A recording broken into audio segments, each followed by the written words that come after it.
I was just driving through this trailer park. It's pretty dilapidated.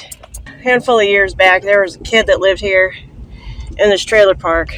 His name was Charles. And Charles and his brother used to run around with my kids.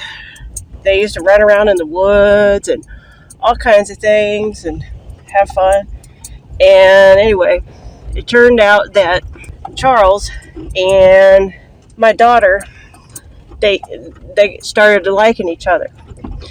And so Charles and my daughter, they never admitted it at the time, but she come back home and she'd say, "Mom, Charles said that out of all the kids there that we was hanging out with, that I was the prettiest, And she would just smile about it, and I would say, "Oh, that's sweet, that's nice, he likes you."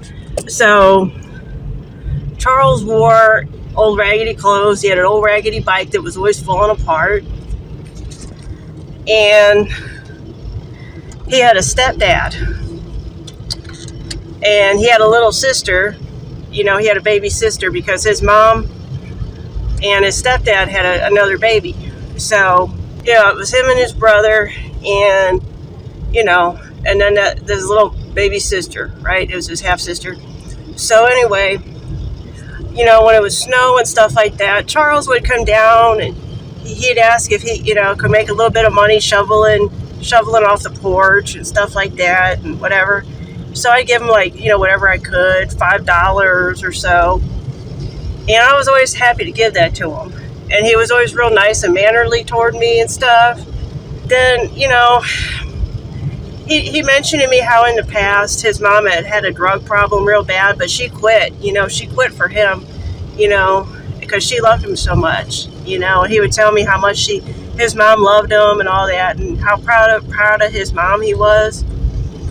But somewhere in the back of my mind, I was wondering if she kind of still had a drug problem, but I never said that to him because I knew he really, felt a lot of love for his mom and stuff. So I left that alone.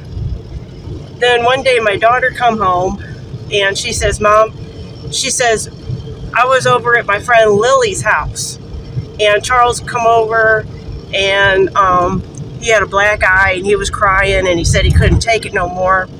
And he said his stepdad had been abusing him so bad.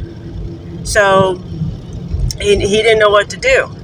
So everybody, they urged him to call the police. And the police, they came and they questioned Charles. And Charles told them the truth finally, that his stepdad was beating on him and giving him bruises and black eyes and things. So Charles and his mom and his brother and all that, they had to leave, and the baby sister. And they just had to up and leave and go stay in a shelter, in a homeless shelter, And the stepdad, he left and he went to go live with his girlfriend or something in St. Charles, from what I heard. And so it was really sad, Megan, my daughter, she was real sad about it because she had been liking him and stuff, and she never told him she liked him, but she did.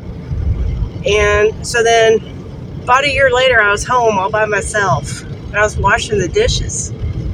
Lo and behold, there's a knock at the door, and it's Charles. He's taller, and his hair's longer, but he's doing better.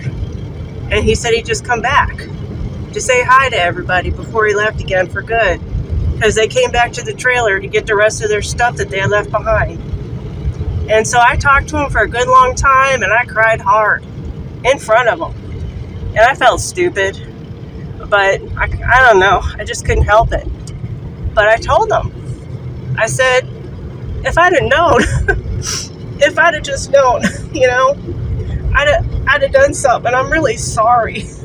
I said that to Charles. I said, I'm just so sorry, So before he left, he told me what time he was going to be leaving that same day. He was going to be leaving that night. And my daughter, Megan, she was at the Renaissance Fair with her big sister. And I went and I picked them up later that evening. And we got home. But we went through the trailer park first before we got home. And we seen him at the trailer in the dark, packing things up with his mom. And I said, Megan, there he is. Go get him, Go tell him how you feel and whatever.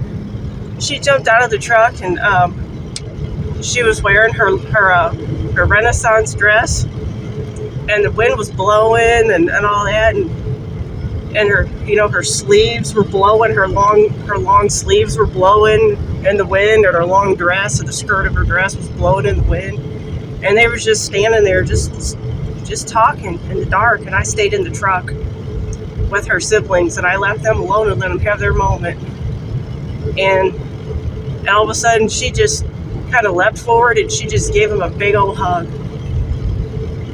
and they embraced, and it was really sweet. And then she jumped back in the truck, and then she just broke down crying. But she was real happy. She was real happy he was okay, and that she got to see him and give him a hug and stuff like that. But she still didn't tell him how she felt. But that's okay, because I told him how she felt earlier that day when he came to the porch. I told him that she really liked him, but she still didn't know it at that point when she gave him that big old hug. So he knew. And then after she got in the truck and was crying and everything, and was glad that she got to see him and stuff like that, then afterwards I told her that I told him that she liked him. So anyway, that's the story of Charles.